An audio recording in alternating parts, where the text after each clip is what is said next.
অভিনয় থেকে রাজনীতি দুটোই সমান দায়িত্ব নিয়ে সামলাচ্ছেন রূপা গাঙ্গুলি।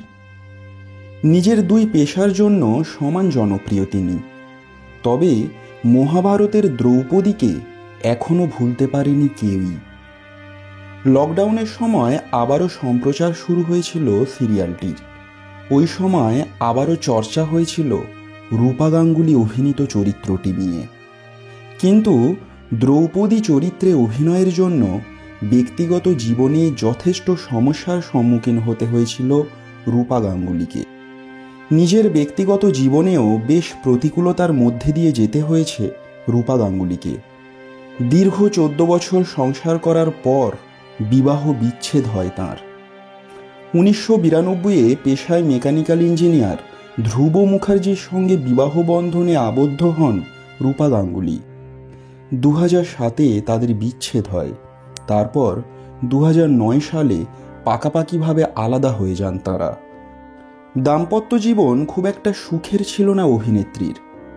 সাংসারিক জীবনের জন্য তার অভিনয় জীবনে প্রভাব পড়তে থাকে। স্বামীর জন্যই নিজের কেরিয়ার ছেড়ে কলকাতায় আসেন তিনি। তারপরেও বন্ধ হয়নি ঝামেলা, অশান্তি। শোনা যায় একাধিকবার আত্মহত্যাও করতে গিয়েছিলেন তিনি। সন্তান জন্মের পরেও দাম্পত্য কলহ কমেনি দুজনের মধ্যে। এমনকি শোনা যায় অভিনেত্রী রূপে রূপার খ্যাতির জন্য নাকি নিরাপত্তাহীনতায় ভুগতেন তাঁর স্বামী। জানা যায় বিবাহ বিচ্ছেদের পর নিজের থেকে 13 বছরের ছোট এক গায়কের সঙ্গে লিভ ইন করতে শুরু করেন রূপা গাঙ্গুলি।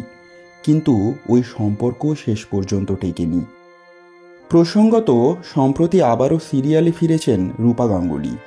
এত বছর বাদে আবার ক্যামেরার সামনে রূপা গঙ্গোপাধ্যায়। অভিনয় ইন্ডাস্ট্রি বদলেছে অনেকটাই। পাশাপাশি বিজেপির তারকা সদস্যদের তরফে একাধিকবার অভিযোগ উঠেছে গেরুয়া শিবিরে থাকলে নাকি টলিউডে কাজ পাওয়া যায় না। অভিযোগকে সমর্থন করে রূপা বলেন, এমনটা অনেকের সঙ্গেই হয়েছে। কিন্তু এতে যে রূপা গঙ্গোপাধ্যায়কে আটকে রাখা যায় না তা এতদিনে স্পষ্ট হয়ে গিয়েছে ইন্ডাস্ট্রির সবার কাছেই। আপন ছন্দেই তিনি হেঁটে চলেছেন জীবনের পথ ধরে। ধন্যবাদ।